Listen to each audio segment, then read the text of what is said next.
예, 오늘 말씀드릴 부분들은 이제 전 세계적인 신종 코로나 바이러스 감염자 발생 현황을 말씀드릴 거고요. 또한 앞으로 우리나라는 어떻게 대응해야 될 것인가에 대해서 말씀드리겠습니다. 말씀드릴 부분들은 뭐 대부분 오히려 다 언론에서 들으셔가지고요. 뭐 크게 얘기할 건 없는데 앞으로 어떻게 될 건가가 더 문제일 것 같아서 앞부분 좀 빨리 넘어가고 뒷부분 어떻게 할 건가에 대한 얘기 좀 많이 드리겠습니다.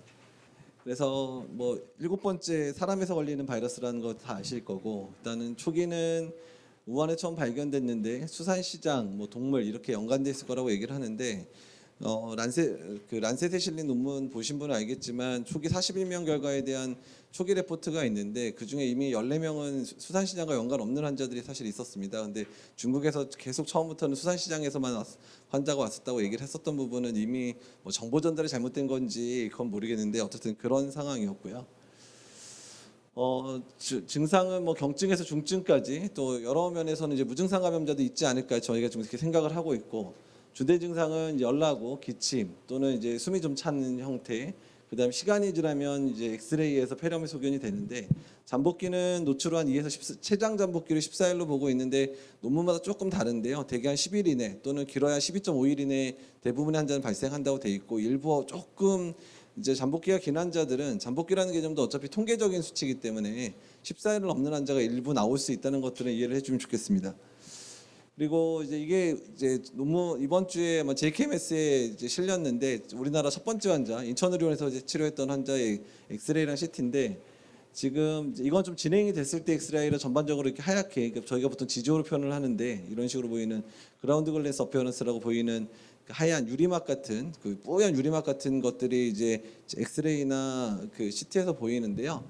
사실 이 환자를 진료한 그 선생님하고 얘기를 해보면 이제 3일 그 병원에 열나서 왔고 호흡기 증상이 심하지는 않았다 그러는데, 이제 3일째까지 별 증상 없었고 엑스레이에서도 뭐 특별하게 엑스레이에서 보이는 게 없었다 그럽니다. 3일째부터 조금 숨이 차서 한번 CT를 찍어볼까 해서 CT를 찍었는데 이제 생각보다 이렇게 병변이 이제 CT에서는, 엑스레이에서는 안 보이던 병변이 있고, 뭐 현재는 거의 다 많이 좋아져서 이제 뭐 퇴원 준비를 하는 이제 그런 단계까지 가고 있는데 어쨌든 이런 형태에 보이고 있고요.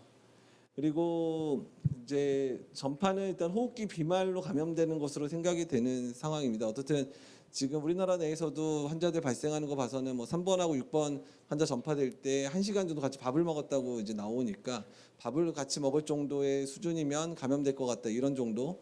지금 그리고 나머지는 대부분 가족들 간에 이제 전파가 있었어서 가족 간의 친밀한 전파 또는 밥을 먹는 정도의 전파, 그리고 모르겠습니다. 조금 더 캐주얼하게 전파되는지 여부는 지금 계속해서 역학 조사가 지금 이루어지고 있기 때문에 그런 부분들을 참고를 해야 될 것 같고, 지역사회 전파는 이제 베트남, 일본, 독일, 미국도, 우리나라도 이제 뭐 3차, 4차 감염자라고 얘기를 하는데, 사실은 지역사회 내에서 3차, 4차, 5차 이렇게 따지는 거는 의미가 없어지는 게, 이미 사람 간 전파가 확인된 마당에는 2차, 3차, 4차는 아무 의미가 없습니다. 그냥 사람 사이에 전파될 거다 이런 식으로 그냥 표현을 그냥 하는 거로 맞고요.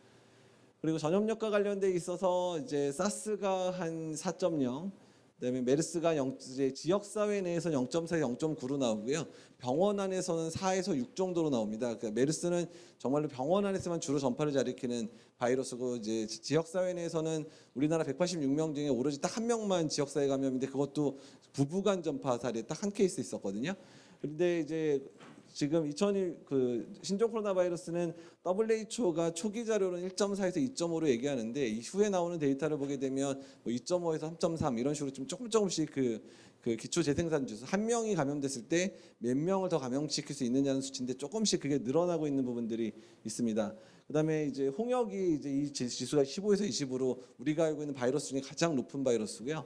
신종플루가 이때 1.4에서 1.6이었으니까 이미 전파력에 대해서는 이것과 비교하면 우리가 2009년에 경험했던 신종플루보다도 조금 더 전파력이 강하다고 얘기할 수도 있는 상황이 될 거로 보입니다.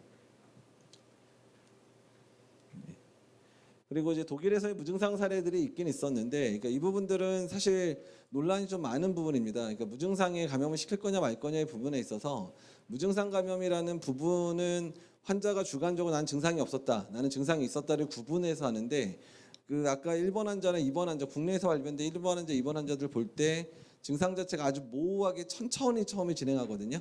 그러니까 독감처럼 딱 걸리면 열이 딱 나면서 증상이 시작되는 게 아니라 아주 증상이 가벼운 증상부터 해서 거의 일주일 동안 천천히 나빠지는 패턴들을 보이고 있기 때문에 초반에 환자들이 좀 민감하신 분은 좀 빨리 느낄 수도 있는 거고 덜 민감한 분들은 좀 뒤늦게 느낄 수 있어서 그래서 일단은 저희가 생각하기는 무증상기 또는 초기 그러니까 증상 초기 그러니까 이게 오버랩이 되다 보니까 그 부분들이 무증상 감염이라는 얘기들과 좀 엇갈리는 게 아니냐라는 부분들이 있고 그다음에 두 번째는 이 증상 초기에도 주로 이제 감염되는 패턴들이 보이고 있어서 생각보다 증상 초기에 감염을 좀 일으키는 것 같더라 이런 얘기들이 나옵니다. 대개는 호흡기 바이러스들이 증상 초기보다는 좀 더 증상이 악화됐을 때 전파력이 센 부분인데 신종 코로나 바이러스는 뭐 어떤 증상이 강해지면 더 전파가 잘 되긴 하겠지만 증상 초기부터 감염사를 보이는 게 기억하시겠지만 3번 환자에서 6번 환자로 전파될 때의 상황을 보게 되면 6번 환자 역학조사 결과가 바뀌면서 6시간이 당겨지면서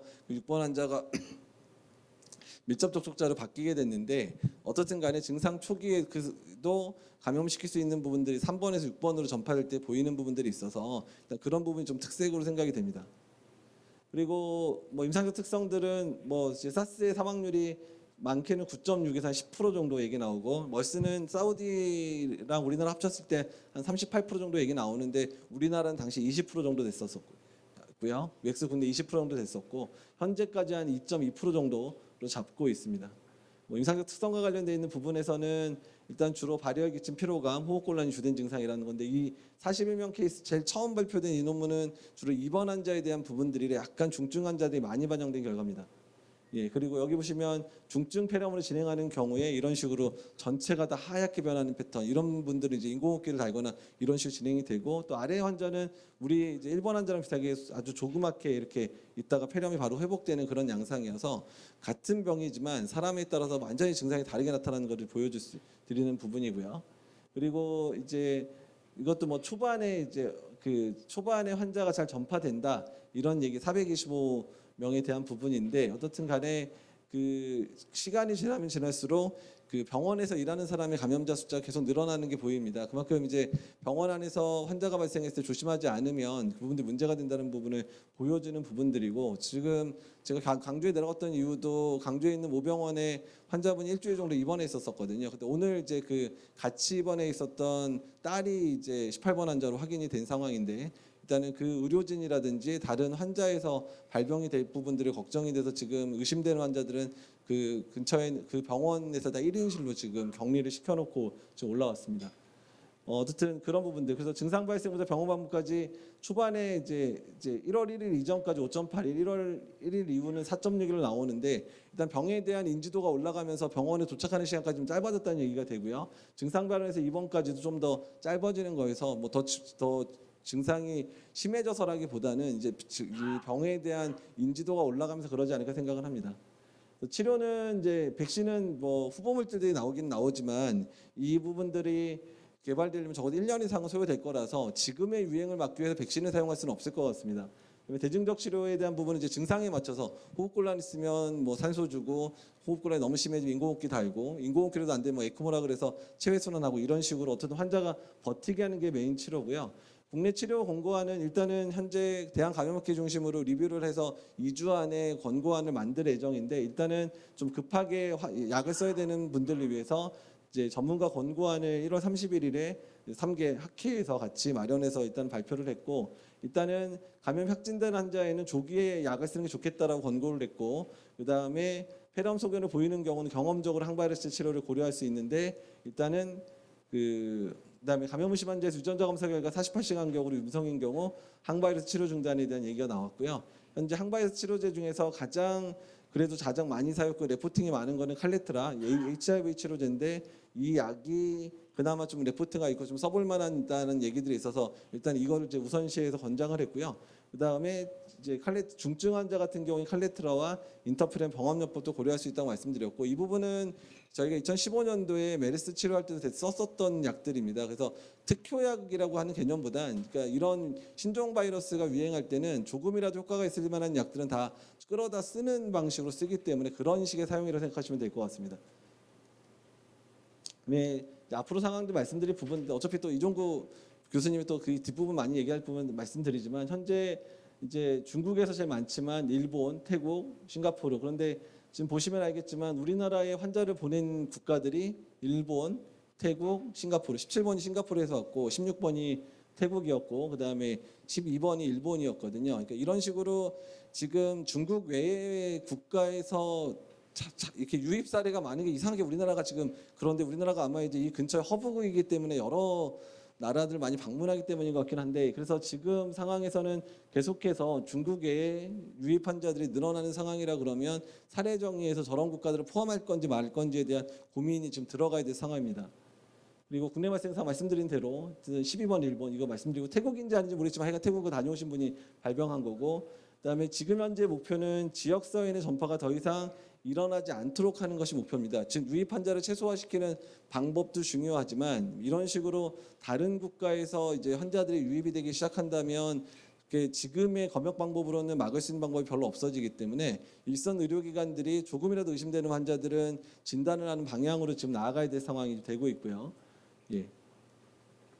그래서 현재 유입 환자 차단에 방법에서 넘어가야 될 부분들이 이미 이제 시작됐지만 지역사회 내 감염을 저지하는 방법들을 어떻게 할 건가에 대한 고민이고 만약에 지역사회 내 감염이 시작되면 이번 방법이 없습니다. 일단 피해 최소화합니다. 어떻든 간에 그냥 감염이 될 만한 사람들은 어쩔 수 없지만 어떻든 사망자를 줄이는 방식들, 중증 감염을 줄이는 방식들로 넘어가야 되는데 지금이 현재가 이 단계라면 이 단계로 넘어가는 시점을 언제로 할지에 따라서 방역 단계가 어떤 준비를 해야 될지가 완전히 좀 달라질 수 있어서 이제 그런 부분들은 이제 고려를 해야 될 것 같습니다.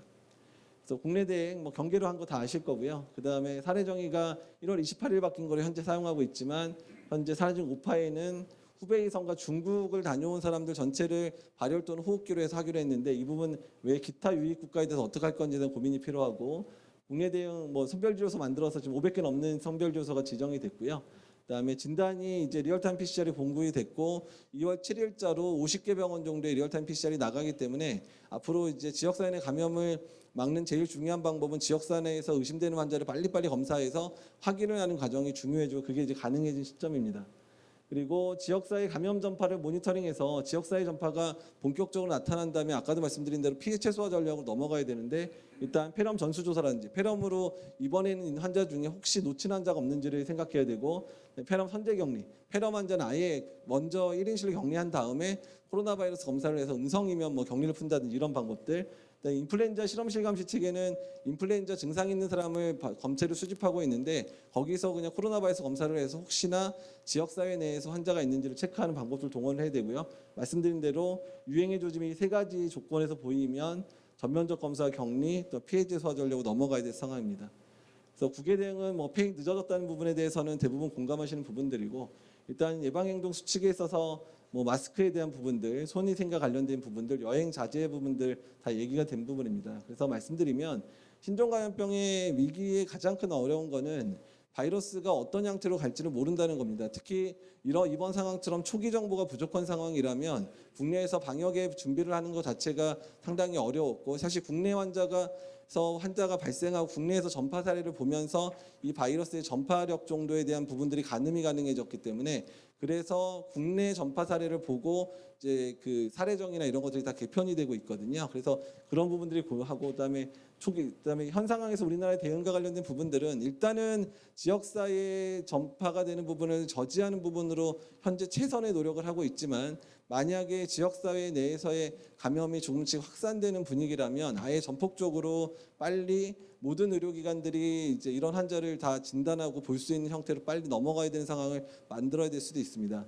그리고 앞으로 무슨 일이 일어날 것인가 알 수는 없지만 지금 단계에서 저희가 이제 뭐 방역당국 특히 질병관리본부나 복지부랑 계속 전문가 자문을 하면서 한두 단계 좀 빨리 가자라고 얘기를 하고 있음에도 불구하고 그거를 시행할 때쯤에 이미 그 단계를 시행해야 되는 단계가 맞닥뜨려지는 상황입니다. 그러니까 지금 상황에서 만약 제대로 할 거면 세뇌수를 앞을 보고 일을 해야 될 정도로 지금 상당히 빨리빨리 악화되고 있기 때문에 그 부분에 있어서는 뭐 전면전이라는 얘기를 이제 보통 할 정도로 이제 바짝 긴장하고 준비할 때가 아닌가 생각이 듭니다. 이거로 마치겠습니다.